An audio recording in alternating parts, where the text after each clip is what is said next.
For the final trade of the day, we are bringing in Mike Patton, the head trader at Funder Trading. Mike, what do you have for us today? What's your stock pick? Well, thanks everyone. What I have for you is Molina Healthcare Incorporated. The symbol is MOH. The stock is currently trading around $326 a share. Just came off of earnings a few days ago.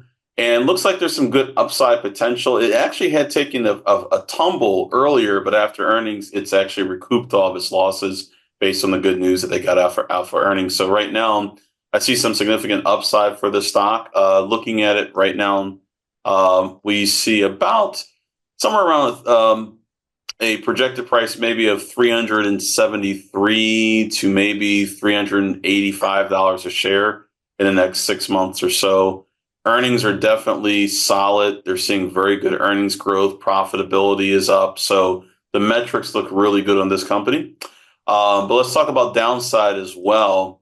For downside, I would say if the stock is trading down to $300 a share, I would say that's a good reason to get out. But obviously, there'll be about a $25 downside, and we're looking at least a $50 or more upside. And again, that's within the next 6 months, maybe sooner, probably sooner.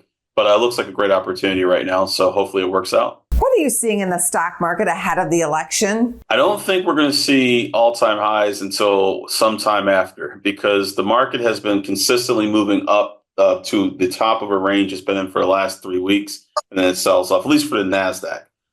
The other indexes have seen more upside, but the NASDAQ itself has been pretty tight. But overall, I think most of the markets are going to do the same thing. They're going to be basically trading back and forth in the same range until after the election.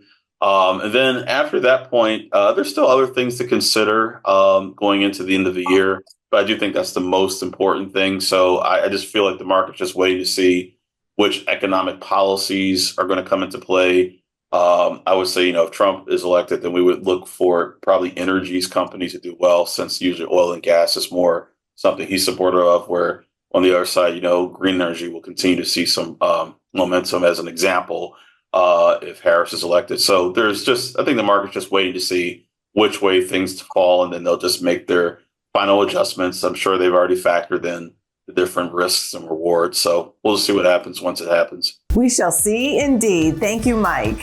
No problem. Go to businessfirstam.com for where to see our show on TV.